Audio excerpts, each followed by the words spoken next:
Pemirsa, kisruh yang terjadi antara Perbekel dan warga desa Sudaji, Kecamatan Sawan Buleleng, hari ini memasuki titik terang. Warga masyarakat yang mengajukan tuntutan kepada Perbekel yang diduga banyak mengintervensi desa adat menyaksikan permohonan maaf Perbekel dalam paruman.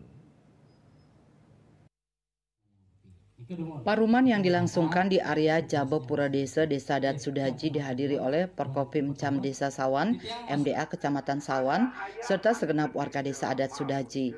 Dengan pengamanan dari Polres Buleleng, Polsek Sawan, serta Koramil Kecamatan Sawan, paruman berlangsung dengan tertib dan lancar. 6 tuntutan warga kepada Perbekel Desa Sudaji dalam aksi damai yang dilakukan tanggal 6 Maret 2025 lalu, hari ini dijawab oleh Perbekel Made Fajar Kurniawan dan membacakan permohonan maaf pada masing-masing tuntutan, sementara warga dengan tertib mendengarkan. Kami menyatakan bahwa mohon maaf yang sebesar-besarnya kepada semua pihak, karena kami tidak bermaksud mengintimidasi atau tekanan, bahkan paksaan kepada prajurit kami desa adat Sudaji.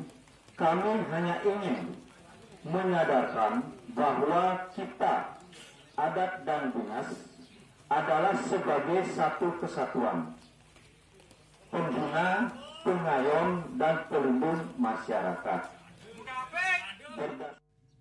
Sementara Panglingsir Dadia Jero Sudaji sekaligus perwakilan warga masyarakat Sudaji, Gede Artayasa menyebut permasalahan ini sudah bisa dikatakan selesai karena yang bersangkutan telah meminta maaf sesuai dengan tuntutan warga di Pura Desa pada Hari Raya Purnama hari ini, namun tuntutan di jalur hukum akan tetap berjalan.